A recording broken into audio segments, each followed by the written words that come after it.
Summerslam is behind us, but you can be certain there was fallout on last night's episode of Smackdown Live. Join us now as Wrestlelamia looks at your Smackdown Live recap for 13th August 2019 show, as well as your latest wrestling news.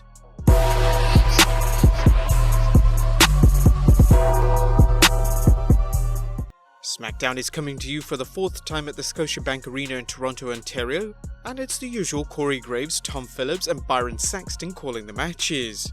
Smackdown starts off with Kevin Owens in the ring and celebrating not only his win over Shane McMahon, but his 5-year anniversary in the WWE. KO tells the fans he's setting his sights on winning the King of the Ring tournament, a tournament he grew up watching. Shane McMahon comes out and tells Owens he cheated to win and he's a lowlife. Shane O'Mac then reminds Owens he hit a WWE official, Shane's lackey Elias, so Shane's fining Owens $100,000 and giving Elias the night off because he's so traumatized, or WWE has zero plans for him as usual. Owens tells McMahon it might not be much to him, but for Owens it's his kid's college tuition or a down payment on a house. Owens tells McMahon to rethink his decision if he's the man he claims to be, but Shane tells him no. After the break, Owens confronts Shane O'Mac in his office and McMahon warns Owens he's there as an official, not a wrestler. Thus, if Owens hits him, McMahon will sue him and take everything he owns. Owens destroys some equipment backstage, telling McMahon he can make his fine $105,000 now. It's the first match of the night and it's between Ember Moon and Charlotte Flair. It's an excellent match between Moon and the Queen that sees Moon go for the Eclipse, only for Flair to pull her off the top rope. Moon isn't done and super kicks Flair, nearly getting the pinfall. However, Flair gets the upper hand after some brawling, applies the figure 8 and Moon taps out. A video package airs of the mysterious assaults on Roman Reigns. We have seen them about 10 times now, but whatever. Daniel Bryan and Eric Rowan go to the ring to discuss the allegations made against Rowan by Buddy Murphy concerning the recent attacks on Roman Reigns. Bryan notes that he doesn't blame Buddy Murphy for implicating Rowan because anyone would have caved in with Roman Reigns assaulting them. However, Murphy's claim that Rowan did it doesn't prove anything other than everything that's wrong with society and social media. A lie is told and it spreads everywhere until people believe it. Backstage, Shane O'Mac looks at the monitor Kevin Owens destroyed. Samoa Joe steps backstage and offers his services to teach KO a lesson. Shane tells Joe he can teach Owens to respect authority.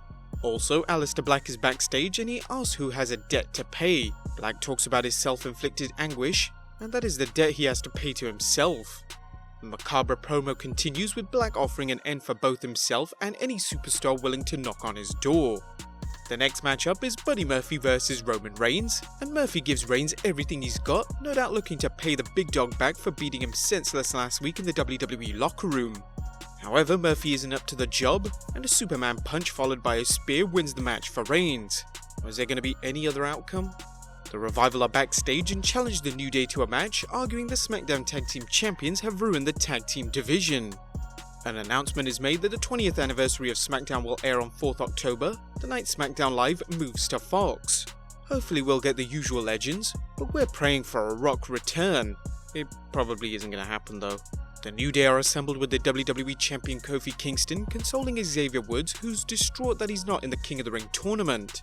Woods and Biggie refute the Revival's claim that they've ruined the tag team division, while Kofi explains he's beat up Randy Orton with a kendo stick because Orton crossed the line when he stepped to his family. Kofi tells his friends he'll be there at ringside for the match against the Revival. Even though Shane O'Mac said Elias had the night off, he's announced as the guest enforcer for the Joe vs Kevin Owens match tonight. And that's up next, as it's an all-out brawl as Joe and Owens show why they're the two of the toughest fighters in the WWE. However, KO hits the sit-up powerbomb on Joe, with the referee counting until Elias pulls the official out of the ring. Owens gets in Elias' face, allowing Joe to roll him up for a pin as Elias makes a lightning-fast count. Backstage, Daniel Bryan and Rowan tell everyone in the locker room to get out, leading to the two confronting Buddy Murphy about the lie he told about Rowan being responsible for the attack on Roman Reigns. Bryan tells Murphy that his lie has ruined his and Rowan's reputation, which gets a laugh out of Murphy and a beat down by Rowan. Man, Buddy Murphy is making friends absolutely nowhere. Bryan tells Murphy he hates liars and has Rowan work him over some more. Roman Reigns is seen backstage looking for Rowan and Daniel Bryan. In the ring, Randy Orton calls out Kofi Kingston, accusing the WWE Champion of taking the easy way out of SummerSlam by getting counted out. Orton challenges Kingston to the New Day vs Revival match, making it a 6-man bout. Ultimately, the Revival hit the Shadow Machine on Woods, while Randy Orton battles Kofi. and the Revival and Randy Orton managed to get the win. After the match, all 6 men battle, but Orton lives up to his nickname the Viper, playing the patient predator as he hits an RKO on all 3 members of the New Day. Orton delivers a second RKO to Kofi for good measure. But that's not the closing segment, as backstage, Roman Reigns finds Rowan and Daniel Bryan. Bryan tells Rowan he owes them an apology, just like he owed Samoa Joe. Bryan informs the big dog that he and Rowan have been investigating the attacks and will deliver Roman's assailant to him as SmackDown closes out. But that was a quick recap. What about the good, the bad, and the damn right ugly? Let's start off with the good as number 1, advancing storylines. The WWE deserves credit for doing a good job advancing storylines, whether it was Kevin Owens vs Shane McMahon, Roman Reigns' search for his assailant, and Randy Orton vs Kofi Kingston. We also got some slow builds, including Aleister Black's continued search for opponents and Charlotte Flair's win over Ember Moon, no doubt the build up for a match against SmackDown Women's Champion. Number 2, taking their time. They also deserve kudos for taking their time with letting the Reigns mystery unravel over several weeks rather than answering it right away. Hopefully they're not going to take too long on this, as it could get stale, but it's probably clear WWE is doing this because they don't even know who it is yet. And number 3, good matches. Now there weren't many matches on SmackDown, but they featured some excellent action, including Flair vs Moon, Owens vs Joe, and Reigns vs Murphy. But that was the good, and what about the bad? As number 1, cliched authority angle take 3012. The opening segment being interrupted by Shane was to be expected, as was Elias's appointment as Special Enforcer. As overused as both storyline elements were, it's obvious that WWE is still going ahead with Shane McMahon making life miserable for Kevin Owens. If it does indeed deliver in ratings, fine, but if not, it's another example of stale storytelling.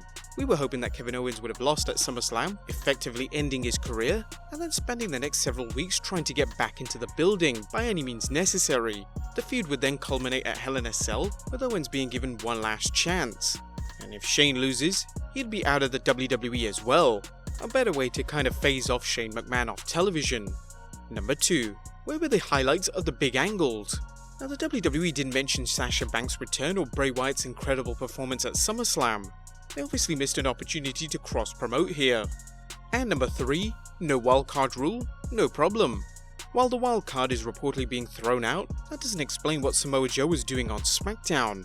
1 or 2 sentences could have explained this inconsistency, but it's clear that WWE doesn't care about the details. That was the good, the bad, what about the damn right ugly? As our one and only point is a shockingly low crowd. Now there wasn't really anything that bad about the show, and that's a good sign, as both Raw and SmackDown are improving, but it's a slow process and sadly it's evident that SmackDown is the least popular show. Granted, this SmackDown is the 4th and final show of the WWE's visit to Toronto, Canada, momentum has completely slowed down to a crawl, as last night's SmackDown at the Scotiabank Arena clearly shows there was hardly any demand for tickets, as most of the crowd was packed onto one side of the arena, leaving half of it empty. It's certainly not as bad as the abysmally small crowd at Stomping Grounds, as they had a larger arena to fill, but again, it reflects the current state of SmackDown. WWE were forced to taper off almost a whole one half of the arena, a huge contrast from other events.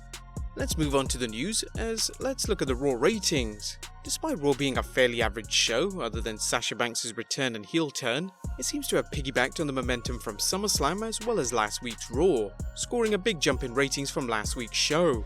PW Insider's Dave Scherer noted, the 12th August edition of Raw brought in 2.729 million overnight viewers, well up from last week's 2.473 million overnight viewers, and Scherer documented the hourly ratings. The most impressive was Hour 2 with 2.8 million, but made a slight drop in Hour 3, something WWE is so desperate to try and hold. Dave Meltzer shared his thoughts on the ratings, observing, the Raw after SummerSlam as expected was up 10% from last week. Last night's episode averaged 2.73 million viewers. The ratings pattern wasn't as good as in recent weeks in the sense that there was a third hour drop. Since Paul Heyman got more influence, Hour 3 actually beat Hour 2 in the 3 of the previous 4 weeks. The show also reverted back to its usual summer pattern of Hour 2 being the highest, which had not been the case for much of the summer but was historically the case. As far as the ratings pattern went, with a Battle of Champions with Seth Rollins vs AJ Styles pushed, women were well ahead in Hour 3 from Hour 1, but adult men were not. In women 18 to 49, the third hour was up 3% from the first. In men 18 to 49 it was down 11%, in teenage girls Hour 3 was 31% from Hour 1, In Teenage Boys, it was up 2%. Raw was third for the night on cable, trailing Hannity at 3.16 million and Tucker Carlson at 3.04 million on Fox News. Last night's Raw after SummerSlam averaged 3.09 million viewers, so it was an 11.7% year-to-year drop. And our last bit of news, WWE has cancelled 5 Raw house shows. PW Insider is reporting that WWE has cancelled 5 Raw house shows as follows, with Friday 23rd August in Bossier City, LA, Saturday 24th in Lafayette, LA, Sunday 25th in Mobile, Alabama, Friday 30th in Bangor, Maine, Saturday 31st in Portland, Maine. That's quite a number of house shows, and Wrestlelamia will keep you posted as to whether this was based on poor ticket sales, logistics, or something else. But there you have it, guys, your recap for the 13th August 2019 edition of Smackdown, the good, the bad and the ugly, as well as the latest WWE news. Be sure to leave your comments down below, subscribe if you haven't already, follow us on Instagram and Twitter, and I'll see you next time with some more wrestling content.